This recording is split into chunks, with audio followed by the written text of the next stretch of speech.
আপনি ক্ষমতায় আছেন কেন? বিরোধী দলে যদি দ্রব্যমূল্য নিয়ন্ত্রণ করবে, আপনি আছেন কেন? আপনারা আছেন কেন? মানুষ তো খেতে পারছে না, পুষ্টিহীনতায় ভুগতে ভুগতে এই জাতিটা কোথায় গিয়ে দাঁড়াবে সে চিন্তা আমরা করছি, জনগণ সে চিন্তা করছে। এখানে পড়াশোনার পরিবেশ নেই, বেঁচে থাকার পরিবেশ নেই, ন্যূনতম এক মুষ্টি খেয়ে যে বাঁচবে সেই উপায়টাও বন্ধ করেছে। দ্রব্যমূল্যকে কই নিয়ন্ত্রণ করা হলো না তো? একবার বলা হয়েছিল নির্বাচনের পরে, তথাকথিত দামি নির্বাচনের পরে সব ঠিক হয়ে যাবে। হয়েছে কি? যারা চাল ডাল কিনেন প্রতিদিন বাজারে, আমরা সবাই যাই, আমরা কি দেখতে পাই বাজারের কোনো ব্যবস্থা হয়েছে? একটুও হয়নি। এমন অবস্থায় কি করে একটি রাষ্ট্র টিকে থাকতে পারে? এত বড় জনগোষ্ঠীকে পুষ্টির বাইরে রেখে, ক্ষুধার মধ্যে রেখে কি করে একটি রাষ্ট্র আগাবে? কিভাবে আমাদের শিক্ষাঙ্গনগুলো কিভাবে নোংরা হয়ে যাচ্ছে। 21শে ফেব্রুয়ারি ভাষার মাস, জনগণ জানে না, প্রজন্ম জানে না। কেন জানে না? তাদেরকে কি শেখানো হচ্ছে? স্কুল কলেজে কি শেখানো হচ্ছে? তাহলে কেন বলা হয়? প্রশ্ন করলে উত্তরদাতা বলে 21শে ফেব্রুয়ারি এনজয় দিবস। এই শিখালেন? এই রাষ্ট্র চালাচ্ছেন যে 21শে ফেব্রুয়ারিকে বলে এনজয় দিবস?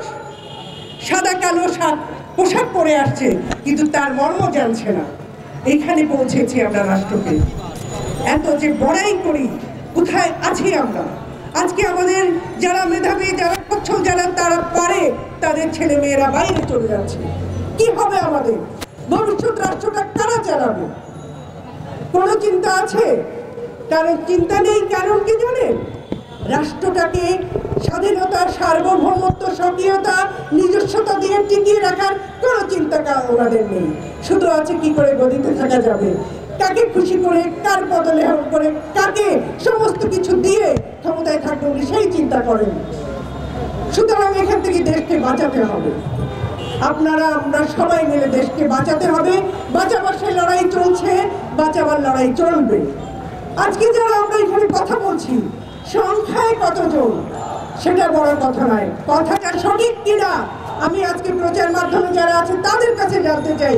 কথাটা সঠিক কিনা যেটা আমরা বলতে চাচ্ছি। শাসন ব্যবস্থা পরিবর্তন, তথাকথিত দামি নির্বাচন বাতিল এবং দ্রব্যমূল্য সহ যা কিছু কোটি শত হাজার কোটি টাকা লোপাট হয়ে গিয়েছে, কারা করেছে? বিদেশে বেগম পাড়া কারা করেছে? বিরোধী দল করেছে। তাদের টাকা ফিরিয়ে আনো। এই যে প্রতিবেশী দেশের একজন সাংবাদিক বলেছেন যে একজন কেউ যদি টাকা ফেরত দেয় তাহলেই নাকি আমাদের টাকার সমস্যা চলে যাবে। সেই একজন কে? সরকারি দলের সবচেয়ে বড় পৃষ্ঠপোষক তারা। তাদের টাকা ফিরিয়ে এনে দেশের সমস্ত কিছুর অর্থ যা কিছু অনটন আছে তা দূর করুন, তবে বুঝবো আপনি সরকার এবং রাষ্ট্রের জন্য ভাবেন।